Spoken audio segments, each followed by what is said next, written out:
తాజా అంశాన్ని చూస్తున్నాం. భారత కరెన్సీ రూపాయి విలువ అంతర్జాతీయ మార్కెట్లో ఊహించని రీతిలో పడిపోయింది. ఇవాళ ట్రేడింగ్ ప్రారంభం కావడమే భారీ నష్టాలతో మొదలైంది.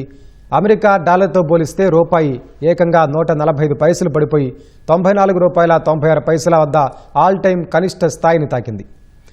గత కొన్ని రోజులుగా మధ్యప్రాచ్యంలో ముఖ్యంగా హర్మూజ్ జలసంధి వద్ద నెలకొన్న ఉద్రిక్తతలు రూపాయిని కోలుకోలేని దెబ్బతీశాయి.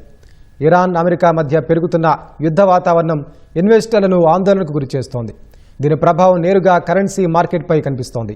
మరోవైపు అంతర్జాతీయ మార్కెట్లో ముడి చమురు ధరలు మళ్లీ భగ్గుమన్నాయి.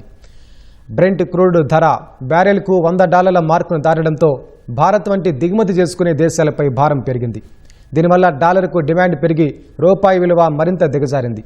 విదేశీ ఇన్వెస్టర్లు దేశీయ మార్కెట్ల నుంచి నిధులను భారీగా ఉపసంహరించుకోవడం కూడా రూపాయి పతనానికి మరో కారణంగా నిపుణులు విశ్లేషిస్తున్నారు.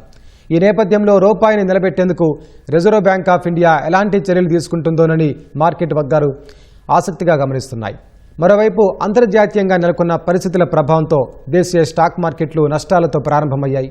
సెన్సెక్స్ 800 పాయింట్లు నష్టపోగా నిఫ్టీ 200 పాయింట్ల నష్టంతో ట్రేడ్ అవుతోంది.